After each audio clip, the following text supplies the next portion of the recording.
Stop what you're doing right now, because what I'm about to share with you could be the difference between celebrating your grandchildren's milestones and becoming a statistic that your family never saw coming. And I say that not to be dramatic, but because most doctors, including many neurologists, are still not telling their patients over 55 about this deadly pattern that's happening in kitchens and bathrooms across America every single day. His name was David, 58 years old, a healthy-looking insurance agent from Portland, Oregon. He coached his grandson's Little League team on weekends. He walked 3 miles every morning before work. His last cholesterol panel had come back perfectly normal, and on a Tuesday evening in March, while reaching for his coffee mug after dinner, David collapsed on his kitchen floor, the left side of his body completely paralyzed. His wife called 911, but by the time the ambulance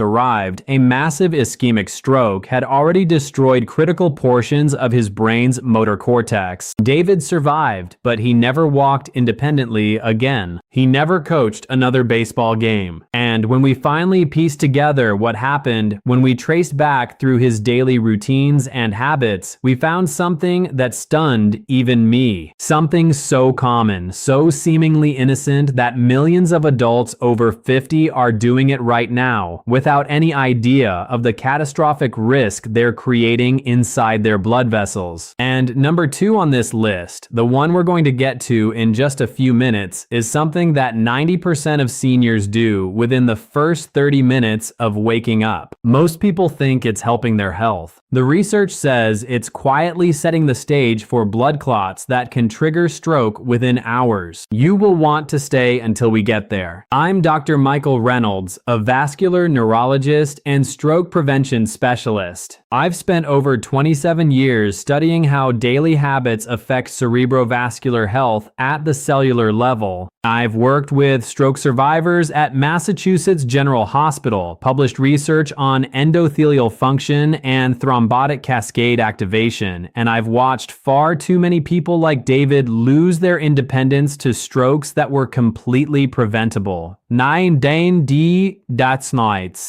through expensive medications or complex medical interventions, but through understanding 5 specific behaviors that are silently damaging the delicate lining of your blood vessels every single day. A landmark study published by researchers at Johns Hopkins University following over 63,000 adults aged 50 to 75 for nearly 15 years found something extraordinary. Adults who consistently avoided these 5 specific behavioral patterns reduced their stroke risk by up to 67% compared to those who didn't. 67%. That's not a modest reduction. That's the difference between maintaining your independence well into your 80s and spending your final years unable to dress yourself, unable to speak clearly, unable to recognize the faces of people you love. After the age of 55, your blood vessels begin to lose what researchers call arterial compliance. Let me translate that out of medical language. Compliance means flexibility. Your arteries, the highways that carry oxygen-rich blood to your brain, start to stiffen like old garden hoses that crack when you bend them. At the same time, the endothelial cells lining those vessels, the cells responsible for preventing blood clots and maintaining smooth blood flow, begin to deteriorate. By age 65, your endothelial repair capacity has declined by approximately 40% compared to younger adults. And by 70, you're operating with blood vessels that are fundamentally more vulnerable to the kind of damage that triggers stroke. Today I'm going to break down the 5 most dangerous daily habits ranked from concerning to absolutely critical. By the end of this video, you'll know exactly what to change tomorrow morning to protect your brain from the kind of devastation that stole David's independence. These aren't complicated medical procedures. These are simple behavior modifications that cost nothing and have been validated by real research from real institutions. Before we dive in, I want to ask you something personally. Leave a comment below telling me your age and whether whether you've ever experienced a stroke or watched someone you love go through one. I read every single comment on this channel, and your answers genuinely shape what I cover next. This community has grown into something special, and your stories matter to me. Coming in at number 5, and this one surprises almost everyone I tell it to, we are talking about chronic dehydration combined with diuretic beverages. Now, I know what you're thinking. Dehydration sounds too simple to cause stroke, but let me explain what's happening inside your blood vessels when you're consistently underhydrated, especially if you're over 60. After the age of 60, your body's thirst mechanism begins to malfunction. A study from the University of California, San Diego found that adults over 65 experience a 37% reduction in thirst sensation compared to younger adults. You literally cannot trust your body to tell you when you need water. At the same time, many seniors are taking medications like blood pressure pills, many of which are diuretics that pull even more water from your system. Here's where stroke risk enters the picture. When you're dehydrated, your blood literally becomes thicker. Researchers call this increased blood viscosity. Think of it like trying to push honey through a straw instead of water. Your heart has to work harder, your blood pressure increases, and most dangerously, your platelets, the cells responsible for clotting, become hyperactive.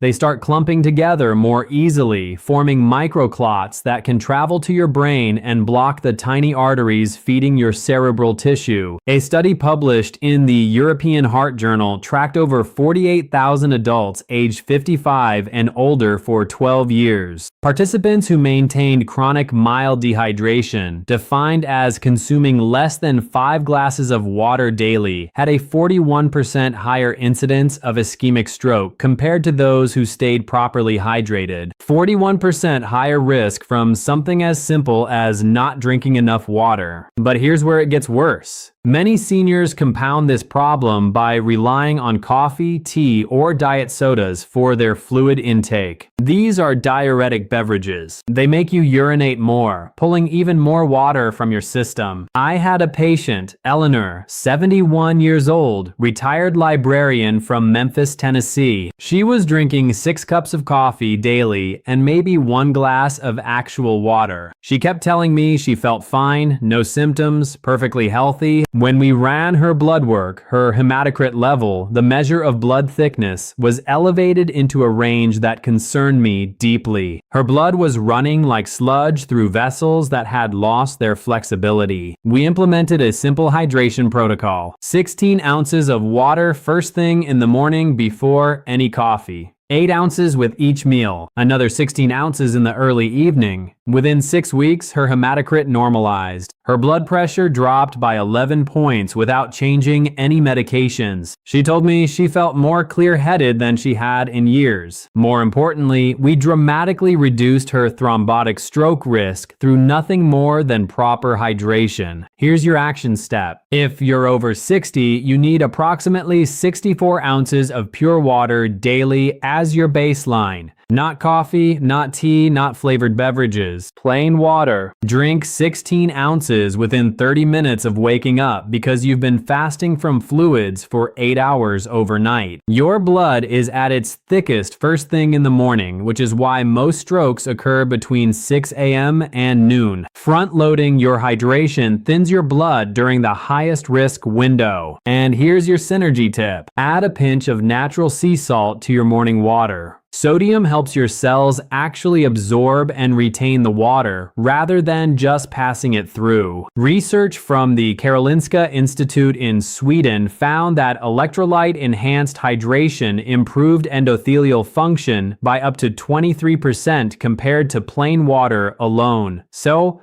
donatus dates. Number 5 is powerful, but number 4 is where we start getting into behaviors that your doctor has probably never specifically warned you about. We're talking about prolonged sitting without movement breaks, especially in the morning hours. After 70, your body loses approximately 40% of its ability to generate what's called fibrinolytic activity. Let me translate. Fibrinolysis is your body's natural system for breaking down blood clots before they become become dangerous. Think of it like a cleanup crew that dissolves small clots before they can travel to your brain. By age 75, this cleanup system is running at 60% capacity. The factory keeps working, but half the workers are gone. Now combine that natural decline with prolonged sitting. When you sit motionless for extended periods, blood pools in your lower extremities, circulation slows, and in those pools of slow-moving blood, especially in adults with compromised fibrinolytic function, microclots begin to form. Research from Stanford University School of Medicine found that adults over 60 who sit for more than 3 continuous hours have measurably elevated levels of D-dimer, a blood marker indicating active clot formation. Here's where the morning timing becomes critical. Most people over 60 wake up, have coffee, read the newspaper, or watch television, and sit completely still for 2 to 3 hours. Remember, your blood is already at its thickest from overnight dehydration. Your fibrinolytic system is already running at reduced capacity due to age, and now you're adding prolonged immobility during the highest risk hours for stroke. You're creating the perfect storm. I had a patient named Robert, 64 years old, retired electrician from Columbus, Ohio. Every morning, same routine. Wake at 6, make coffee, sit in his recliner reading the news on his tablet until 9 or 10. No movement except to refill his coffee. He came to see me because he'd been experiencing what he called weird dizzy spells. When we ran his vascular workup, we found evidence of multiple small silent strokes, tiny areas of dead brain tissue from clots that had temporarily blocked blood flow without causing obvious symptoms. We made one simple change. Every 30 minutes, Robert sets a timer on his phone. When it goes off, he stands up, walks to his kitchen and back, does 10 gentle arm circles, sits back down. 3 minutes of movement every 30 minutes. That's it. Within 3 months, his D-dimer levels dropped by 42%. His dizzy spells resolved completely, and we stopped the progression of those silent strokes that were quietly stealing his cognitive function. The research is clear. A study published in the Journal of the American Medical Association tracked over 72,000 adults aged 55 to 80. Participants who interrupted prolonged sitting with just 2 to 3 minutes of light movement every 30 minutes reduced their stroke risk by 34% compared to those who remained sedentary. Here's your action step. Set a timer for every 30 minutes during morning hours. When it goes off, stand up and move for 2 to 3 minutes. Walk to another room. Do arm circles. March in place. Gentle movement that gets your blood circulating and prevents pooling. This is especially critical if you're on blood pressure medication or have any history of clotting disorders. Synergy tip. Combine your movement breaks with hydration. Every time your timer goes off, stand up, move for 2 minutes, then drink 8 ounces of water. You're addressing both risk factors simultaneously, thinning your blood through hydration while preventing clot formation through circulation. According to research from the Mayo Clinic, this combination approach reduces morning stroke risk more effectively than either intervention alone. Now, let's move to number 3, and this is where things get genuinely concerning because this behavior actively damages your endothelial cells, the protective lining of your blood vessels. We're talking about consuming high sodium processed foods, especially in combination with inadequate potassium intake. After the age of 65, your kidneys lose approximately 30 to 40% of their sodium handling capacity compared to younger adults. You literally cannot process salt the way you once did. When you consume high sodium foods, that sodium accumulates in your bloodstream, pulling water into your vessels and spiking your blood pressure. That's sound.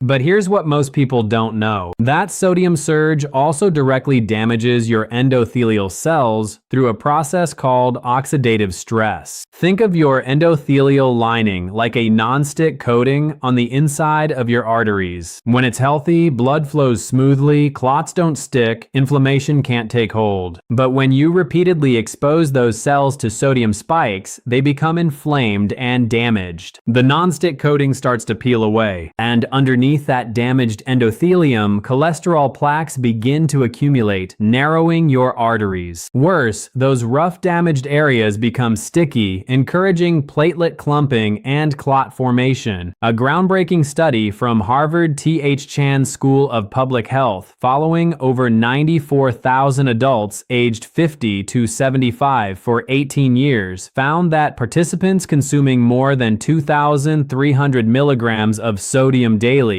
had a 56% higher stroke risk compared to those who kept sodium under 1,500 milligrams. But here's the critical detail most doctors miss. The risk was even higher in adults who combined high sodium with low potassium intake. Potassium is sodium's natural counterbalance. It helps your kidneys excrete excess sodium and protects endothelial cells from sodium-induced damage. But the standard American diet is catastrophically low in potassium. Most processed foods contain almost no potassium but massive amounts of sodium. You're getting all the damage with none of the protection. Let me tell you about Margaret, 69 years old, retired school principal from Knoxville, Tennessee. She came to see me after experiencing transient ischemic attacks, what we call mini strokes, temporary episodes where blood flow to part of her brain gets cut off briefly before restoring. When we analyzed her diet, she was consuming nearly 3,000 milligrams of sodium daily through frozen dinners, canned soups, deli meats, and restaurant meals. Her potassium intake was less than half the recommended amount. We didn't put her on medication first. We changed her diet, we eliminated processed foods, and focused on whole foods naturally high in potassium. Within 90 days, her blood pressure dropped from 158/94 to 122/78. Her endothelial function tests, which measure how well her blood vessels dilate and contract, improved by 31%. Most importantly, her TIAs stopped completely. No more mini strokes. Her neurologist couldn't believe the transformation without adding a single medication. Here's your action step. If you're over 60, your sodium should not exceed 1,500 milligrams daily. That means eliminating or dramatically reducing processed foods, canned soups, frozen dinners, deli meats, restaurant meals, and salty snacks. Read nutrition labels obsessively. If a single serving contains more than 300 milligrams of sodium, consider it a red flag.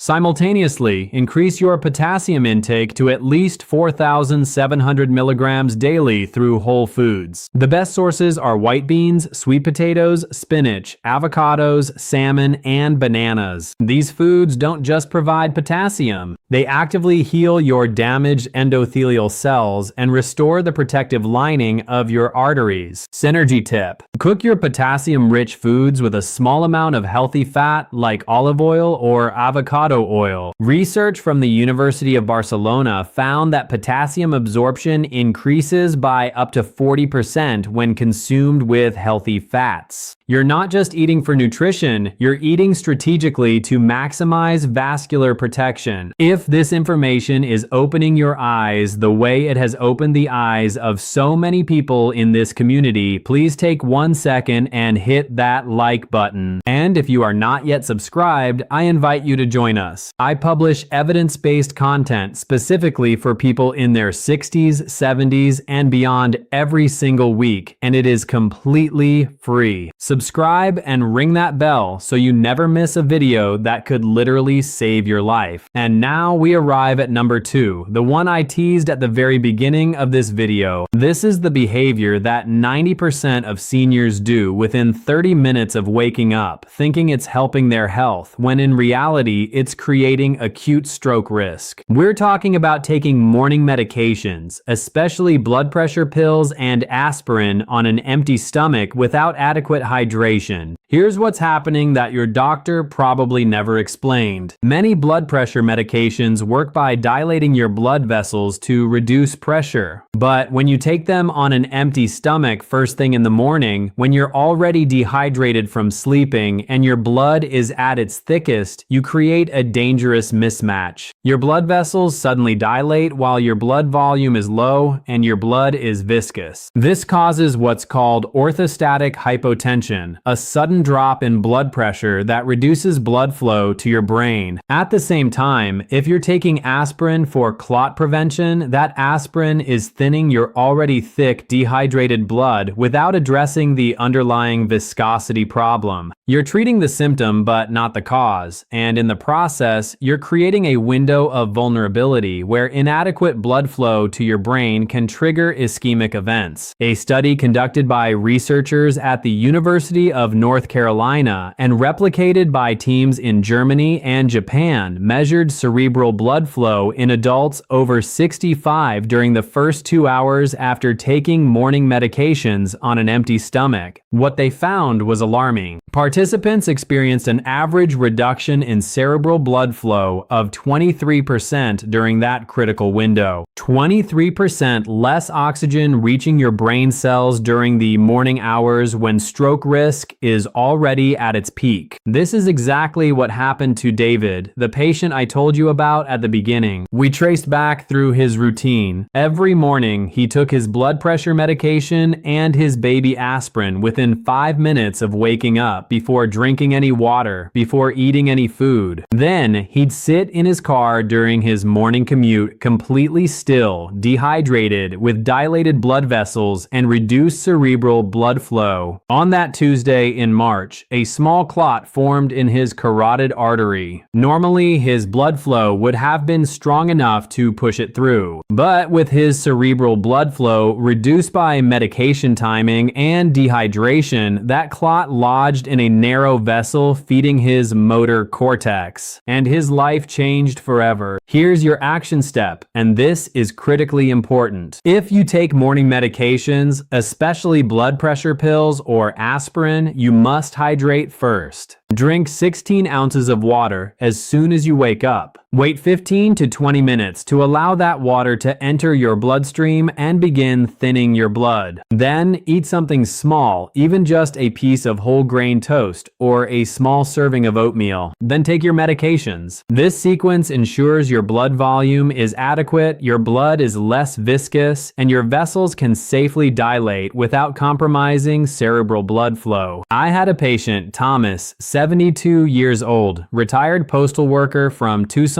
Arizona. He'd been taking his medications on an empty stomach for 15 years because his doctor told him to take them first thing in the morning, and he interpreted that literally. He was experiencing morning dizziness, brain fog, and occasional visual disturbances. When we changed nothing except his medication timing, hydrating first, eating something small, then taking his pills, his symptoms resolved within 2 weeks. His morning blood pressure readings stabilized.